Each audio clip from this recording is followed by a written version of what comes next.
ये अब तक का पूरी दुनिया का मोस्ट डेवास्टेटिंग प्लेन क्रैश है जो कि इंडिया में हुआ है। प्लेन के टेक ऑफ से लेकर क्रैश होने तक सिर्फ 5 मिनट के अंदर क्या से क्या हो गया सुनो। 12 जून 2025 को एयर इंडिया की फ्लाइट 171 करीब 1:38 पर गुजरात के सरदार वल्लभ भाई पटेल इंटरनेशनल एयरपोर्ट के रनवे नंबर 23 से लंदन जाने के लिए टेक ऑफ करती है। प्लेन को लंबा डिस्टेंस तय करना था, इसीलिए इसका फ्यूल टैंक फुल था। प्लेन में पैसेंजर्स और क्रू मेंबर्स को मिलाकर टोटल 242 लोग सवार थे, जिसमें से 169 इंडियंस थे, 53 ब्रिटिशर्स थे, 7 पुर्तगाल से थे और 1 कनाडा से। इसी प्लेन में गुजरात के फॉर्मर सीएम विजय रूपानी भी बैठे हुए थे, जो अपनी बेटी से मिलने लंदन जा रहे थे। प्लेन को उड़ा रहे थे कैप्टन सुमित सबरवाल, जिनको 8200 प्लस घंटे का प्लेन उड़ाने का एक्सपीरियंस था, और दूसरी तरफ को पायलट थे क्लिफ कुंडर, जिनको 11 आवर्स प्लस घंटे का प्लेन उड़ाने का एक्सपीरियंस था। अब यहाँ पे एक चीज याद रखना कि जब भी प्लेन टेक ऑफ करने वाली होती है तो टेक ऑफ करने से पहले उस प्लेन का रूटीन चेकअप होता है, और अगर चेकअप में सब कुछ सही रहता है उसके बाद ही उस प्लेन को टेक ऑफ करने की परमिशन मिलती है। तो ऑब्वियसली इस प्लेन का भी रूटीन चेकअप होता है, सब कुछ सही रहता है, इवन वेदर भी सही था, इसीलिए इसको टेक ऑफ करने की परमिशन मिल जाती है। जिसके बाद ये प्लेन 1:38 पर टेक ऑफ कर जाता है। बट टेक ऑफ के तुरंत बाद बस कुछ 2 मिनट बाद ये प्लेन बीजे मेडिकल कॉलेज के हॉस्टल में जाकर क्रैश कर जाता है, और चूंकि प्लेन का टैंक फुल था इसीलिए प्लेन आग का गोला में बदल जाता है और वहाँ का टेम्परेचर 1000 डिग्री सेल्सियस तक पहुँच जाता है। घटना के तुरंत बाद वहाँ रेस्क्यू टीम पहुँच जाती है, बट अनफॉर्चुनेटली प्लेन में बैठे 242 लोगों में से एक पैसेंजर के अलावा और कोई भी जिंदा नहीं बच पाया था। आप इमेजिन कर सकते हो ब्लास्ट के बाद वहाँ का टेम्परेचर 1000 डिग्री सेल्सियस तक पहुँच गया था, तो वहाँ क्या स्थिति होगा। खैर ये प्लेन जिस बिल्डिंग से टकराया था उसमें भी उस वक्त मेडिकल स्टूडेंट्स थे, और उनमें से भी बहुत सारे स्टूडेंट्स की डेथ हो गई। और अभी के रिपोर्ट्स के मुताबिक प्लेन और ग्राउंड पे मौजूद लोगों को मिलाकर 290 से भी ज्यादा लोगों की मौत हो चुकी है। एकमात्र पैसेंजर जो इस क्रैश में जिंदा बच गए थे उनका नाम है रमेश विश्वास कुमार, और ये जिंदा इसलिए बच पाए थे क्योंकि ये क्रैश के जस्ट पहले प्लेन से कूद गए थे। इनका सीट नंबर 11A था, जो कि इमरजेंसी एग्जिट के पास में था, और शायद वहीं से ये कूद गए होंगे। ये बताते हैं कि टेक ऑफ के जस्ट 30 सेकंड बाद ही प्लेन में एक बहुत तेज आवाज आई और उसके जस्ट बाद प्लेन क्रैश कर गया। इन्होंने बताया कि ये सब इतना जल्दी हुआ कि सोचने का भी टाइम नहीं मिला। ये बताते हैं कि जब प्लेन क्रैश हुआ और मैं उठा तो मेरे चारों तरफ बॉडीज थी। मैं काफी डर गया था। मैं उठा और वहाँ से तेजी से भागने लगा, जिसके बाद किसी ने मेरा हाथ पकड़ा, मुझे एम्बुलेंस में बैठाया और मुझे हॉस्पिटल पहुँचाया। इस घटना के बाद दुनिया भर के लीडर्स ने मॉर्निंग एक्सप्रेस किया। एयर इंडिया के ओनर टाटा ग्रुप्स ने ये अनाउंस किया कि वो सभी विक्टिम्स के फैमिली को 1-1 करोड़ रुपए प्रोवाइड करवाएंगे। जो इंजर्ड हुए हैं उनका ट्रीटमेंट करवाएंगे, और जो मेडिकल बिल्डिंग कोलैप्स हुई है उसको भी बनवाने में सपोर्ट देंगे। बट सबसे बड़ा सवाल कि आखिर ये प्लेन क्रैश हुआ कैसे। वेल, जैसे कि मैंने बताया कि टेक ऑफ तक सब कुछ सही था, पर टेक ऑफ के बस कुछ ही सेकंड्स बाद पायलट्स ने मेडे सिग्नल भेजा। अब पायलट्स मेडे सिग्नल तभी भेजते हैं जब प्रॉब्लम बहुत बड़ी होती है। नीचे एटीसी कंट्रोलर ने ये सिग्नल रिसीव भी किया, बट जब एटीसी ने उस प्लेन से कांटेक्ट बनाने की कोशिश की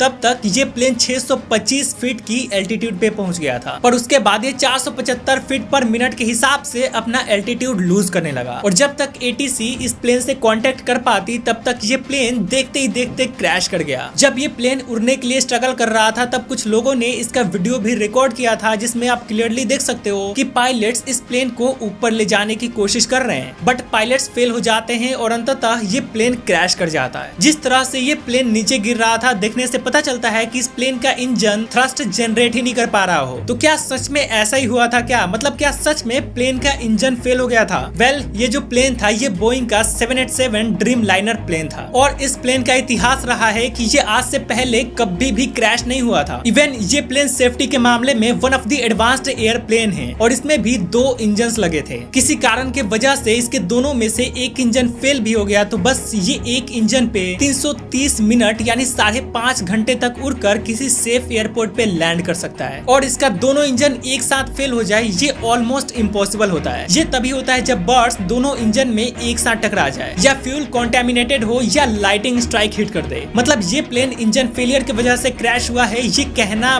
बहुत मुश्किल है। इसलिए अभय पशिलकार जो नेशनल एरोस्पेस लेबोरेटरीज के डायरेक्टर हैं, जो प्लेन्स को डिजाइन करते हैं, उन्होंने कहा कि लैंडिंग और टेक ऑफ करते समय बहुत सारी चीजें मैटर करती है, जैसे प्लेन का वेट कितना है, बाहर का टेम्परेचर कितना है, रनवे पे प्लेन का स्पीड कितना है, मिनिमम 300 किलोमीटर पर आवर तक का स्पीड होना चाहिए टेक ऑफ करने के लिए, स्पेशली बोइंग प्लेन्स के लिए। इसीलिए उन्होंने इस प्लेन के क्रैश होने के कुछ पॉसिबल रीजंस बताए। उन्होंने कहा कि प्लेन का टैंक पूरा फुल था, तो हो सकता है कि प्लेन का टोटल वेट कैलकुलेट करने में कोई गलती हो गई हो और पायलट उस गलती से अवेयर नहीं हो, जिससे टेक ऑफ के टाइम पे प्लेन उतना थ्रस्ट जनरेट ही नहीं कर पाया हो कि वो टेक ऑफ कर पाए और इसलिए वो क्रैश हो गया हो। उन्होंने एक दूसरा पॉसिबल रीजन भी बताया इसके क्रैश होने के पीछे का, और वो है गर्मी। पर आखिर गर्मी ने इस प्लेन को कैसे क्रैश किया होगा? तो देखो, असल में बात ये है कि प्लेन्स एयर को यूज करके उड़ती है। अब एग्जैक्टली कैसे, ये काफी कॉम्प्लेक्स टॉपिक है, बट फिलहाल के लिए आप इतना समझ लो कि प्लेन्स को उड़ने के लिए एयर डेंसिटी काफी मैटर करता है। मतलब नॉर्मल लैंग्वेज में बोले तो एयर कितना मोटा या पतला है, ये प्लेन के टेक ऑफ के लिए बहुत जरूरी होता है। अगर एयर डेंसिटी ज्यादा होता है तो प्लेन रनवे पे कंपैरेटिवली कम स्पीड और कम थ्रस्ट में भी टेक ऑफ कर जाती है। बट अगर एयर डेंसिटी कम होता है, मतलब हवा पतला होता है, तब प्लेन को रनवे पे ज्यादा स्पीड और लॉन्ग रन करना पड़ता है और हायर थ्रस्ट की जरूरत पड़ती है, तब जाकर वो टेक ऑफ कर पाता है। और ये जो एयर डेंसिटी होता है ये टेम्परेचर पर भी डिपेंड करता है। अगर ज्यादा टेम्परेचर होता है, ज्यादा गर्मी होती है, तो हवा पतला हो जाता है। और क्योंकि आजकल गर्मी बहुत ज्यादा पड़ रही है, इसीलिए वहां भी एयर डेंसिटी कम हो गया होगा और शायद उस हिसाब से उस प्लेन को उतना स्पीड और थ्रस्ट नहीं मिल पाया होगा, जिससे वो ऊपर असेंड नहीं कर पाया और क्रैश हो गया। अब जरूरी नहीं है कि इस प्लेन के साथ कुछ ऐसा ही हुआ होगा, बट ये भी हो सकता है। कुछ एविएशन एक्सपर्ट्स ने इस प्लेन के क्रैश से पहले का वीडियोस वगैरह को एनालाइज करके बताए कि हो सकता है कि इस प्लेन के फ्लैप्स में दिक्कत हो। शायद पायलट्स ने फ्लैप्स को ठीक से खोला ही नहीं था। हालांकि वीडियोस का रेजोल्यूशन काफी लो है, तो इस पर भी एक्सपर्ट्स ने कहा कि ये कंफर्म करना बहुत ही मुश्किल है कि एक्चुअल में इस प्लेन के क्रैश होने के पीछे फ्लैप्स भी रीजन थे। इन वीडियोस को देखने से एक और चीज पता चलता है कि प्लेन का लैंडिंग गियर भी डाउन था। अब यूजुअली होता यह है कि टेक ऑफ के तुरंत बाद लैंडिंग गियर रिट्रैक्ट कर लिए जाते हैं, क्योंकि ये लैंडिंग गियर ड्रैग जनरेट करते हैं, जिससे एयरप्लेन्स को एल्टीट्यूड गेन करने में दिक्कत होती है। हालांकि कभी कभी इन लैंडिंग गियर्स को थोड़े टाइम के लिए ऐसे ही रखा जाता है ताकि ठंडा हो जाए, क्योंकि ये टेक ऑफ के समय काफी गर्म हो जाते हैं। अब इस प्लेन के पायलट ने टेक ऑफ के बाद भी लैंडिंग गियर को डाउन ही क्यों रखा, फिलहाल कोई नहीं जानता। हो सकता है कि उसको ठंडा करने के लिए, या फिर ये भी हो सकता है कि टेक ऑफ के तुरंत बाद प्लेन में कोई मैसिव प्रॉब्लम हो गया होगा, इसीलिए पायलट्स ने लैंडिंग गियर को डाउन रखा ताकि कहीं लैंड कर सके। यहाँ पे हमें एक चीज ध्यान में रखकर चलना चाहिए कि जब भी प्लेन क्रैश होती है तो उसके पीछे मल्टीपल रीजंस होते हैं, मतलब मल्टीपल फेलियर्स की वजह से क्रैश होती है। और इसलिए इस प्लेन के साथ एग्जैक्टली क्या हुआ था ये तभी पता चल पाएगा जब इस पर प्रॉपर इन्वेस्टिगेशन होगा। हालांकि इस प्लेन में 2 ब्लैक बॉक्स थे, जिसमें से एक को रिकवर कर लिया गया है, जो कि इन्वेस्टिगेशन में काफी हेल्पफुल साबित होगा। हालांकि यहाँ पे बोइंग पर भी सवाल उठना बनता है। असल में बात ये है कि बोइंग का ये जो 787 ड्रीमलाइनर प्लेन था, इनके साथ पास्ट में भी कई सारी सेफ्टी इश्यूज हो चुकी है। 2024 में बोइंग के एक इंजीनियर सैम सोलेपोर ने अमेरिका की फेडरल एविएशन एडमिनिस्ट्रेशन, जो कि फ्लाइट सेफ्टी अथॉरिटी है, उसको कंप्लेन किया कि बोइंग 787 प्लेन्स के फ्यूजलाज के अलग अलग पार्ट्स सही से नहीं जोड़े गए हैं, जिसके बाद बोइंग ने इन क्लेम्स को इनएक्यूरेट बताया। बट फिर भी फेडरल एविएशन एडमिनिस्ट्रेशन ने बोइंग को अपने सभी प्लेन्स को री इंस्पेक्ट करने के लिए आदेश दिया। इससे पहले 2019 में भी बोइंग का एक इंजीनियर जॉन बेनेट ने भी ये बोइंग पे एलिगेशन लगाया था कि बोइंग 787 के मैन्युफैक्चरिंग में घटिया पार्ट्स को यूज कर रहा है ताकि प्रोडक्शन स्पीड को बढ़ाया जा सके, जिसके बाद अगेन बोइंग ने इस एलिगेशन को डिनाई किया और साल 2024 में जॉन बेनेट की किसी मिस्टीरियस तरीके से डेथ हो गई। इसके अलावा 2013 में इसी ड्रीमलाइनर 787 के 2 प्लेन्स में इसकी लिथियम आयन बैटरी एक्सप्लोड हो गई, एक उड़ती प्लेन में और एक पार्क्ड प्लेन में, जिसके बाद फेडरल एविएशन एडमिनिस्ट्रेशन ने सेफ्टी कंसर्न जताया और इस ड्रीमलाइनर को पूरी दुनिया इंक्लूडिंग इंडिया में भी बैन कर दिया गया। उस समय इंडिया के पास 6 ड्रीमलाइनर 787 प्लेन्स थी। बोइंग के इस ड्रीमलाइनर के अलावा भी और भी बहुत सारी प्लेन क्रैश हुई है, जैसे बोइंग का 737 मैक्स प्लेन्स, जो कि एक 2018 में क्रैश हुई थी और एक 2019 में, जिसमें कंबाइंड 346 लोगों की मौत हुई थी। जिसके बाद बोइंग के इस प्लेन को पूरी दुनिया में 2019 से 20 तक ग्राउंड कर दिया गया था। इवन 2024 में सुनीता विलियम और बैरी विल्मोर, जो 9 महीने तक स्पेस में फंसे रह गए थे, वो भी इसीलिए फंस गए थे क्योंकि वो बोइंग के स्पेसक्राफ्ट से गए थे जिसमें कुछ खराबी आ गई थी। तो यहाँ पे डेफिनेटली बोइंग पे सवाल उठाना बनता है। खैर, सवाल तो बहुत सारे हैं, देखते हैं इन्वेस्टिगेशन में क्या रिपोर्ट आता है।